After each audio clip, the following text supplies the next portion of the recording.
So as we've been talking about, our Prime Minister came out Thursday and boldly stated that we must face jihadism face on, and we have declared that they have in fact declared war on us. It was a very blunt message. It was no mincing of words. The White House meanwhile announced that the Obama administration is also going to be prioritizing the fighting of Islamophobia, but the language is always blurred because it's certainly not what has been said in the past. So we're seemingly getting some mixed messages. Let's bring in Joel Pollack to talk about this. Good to have you, sir.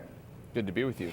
Obama, and reading Ben Shapiro's article in Breitbart this morning, he illustrates and does it so very well how many times the Obama administration, right from day one back in, 2009, did his first interview with Al Arabiya saying that his job as the president meant, apologizing to the Muslim world for the evil America.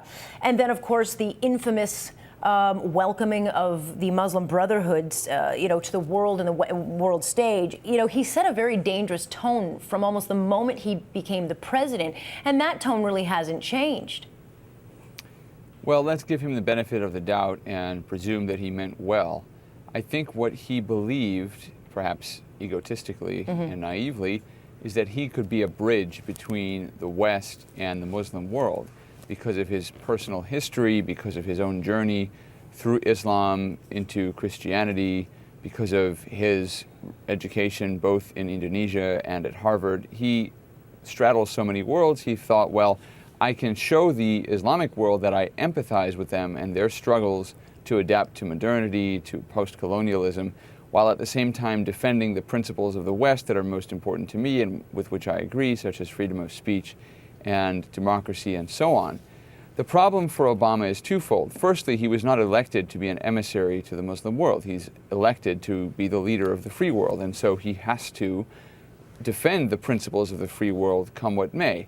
And the second related problem is that the principles of the Western world are at some level incompatible with those of Islamic Sharia law or the traditional political concept of the Islamic world. There really is a clash of civilizations. It doesn't need to be a war, it doesn't need to be a violent clash, but at some level these things cannot be integrated, and there have to be compromises and trade-offs. And that's something that Obama has rejected and refused to see. So he instead tries to reframe Islamic terror as workplace violence or extremism. He denies the fact that it exists, and we see that denial continuing through these attacks, although they've been forced to acknowledge first that it was a terror attack, secondly that it was an Islamist terror attack, but you don't see those words being used by the administration, even if they understand exactly what's going on. Right. And so, with Benghazi, we had the movie, he stood in front of the United Nations saying, look, we cannot make fun of Muslims, not the Prophet Muhammad, and then, as you say, the workplace violence, Fort Hood, which was an obvious terrorist attack,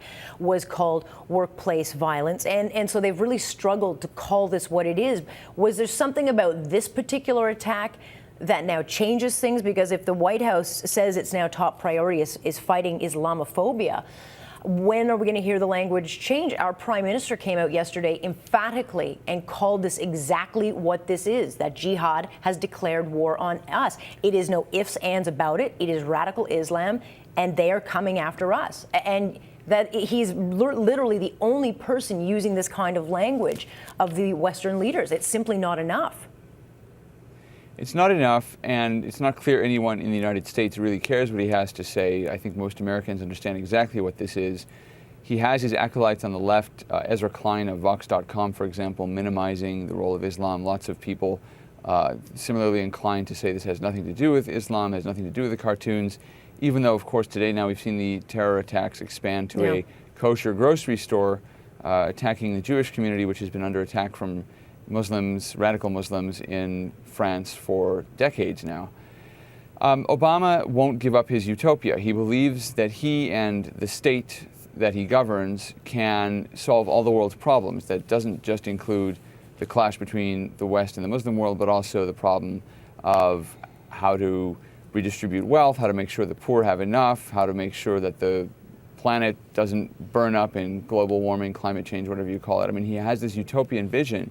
And the moment you point out that this utopia doesn't work, he thinks you're destroying the world. He basically clings to that vision and will continue to cling. He is a man of the left, and he basically is showing it and has shown it over the last several years, but particularly in this crisis.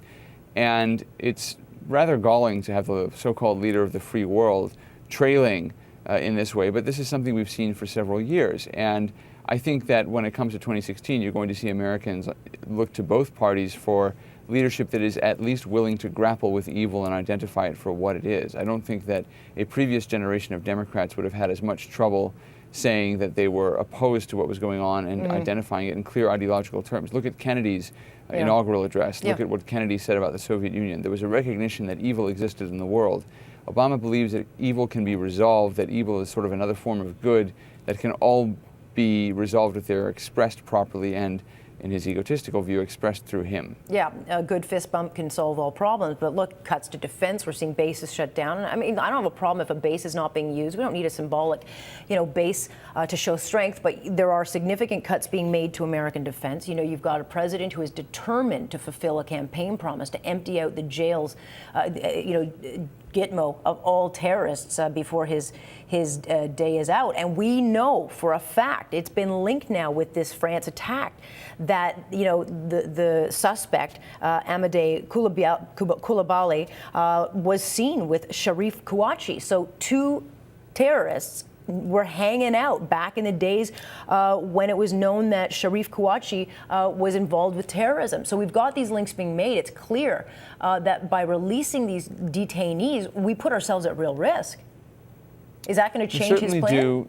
We certainly do put ourselves at risk, at least while this war is ongoing. And I think that that is something the Obama administration just fails to see. It is at great pains to say that the terror attack perpetrated by a few Muslims does not represent Islam as a whole, and so we have to be worried about Islamophobia, this backlash that never really ever happens, at least not in the United States.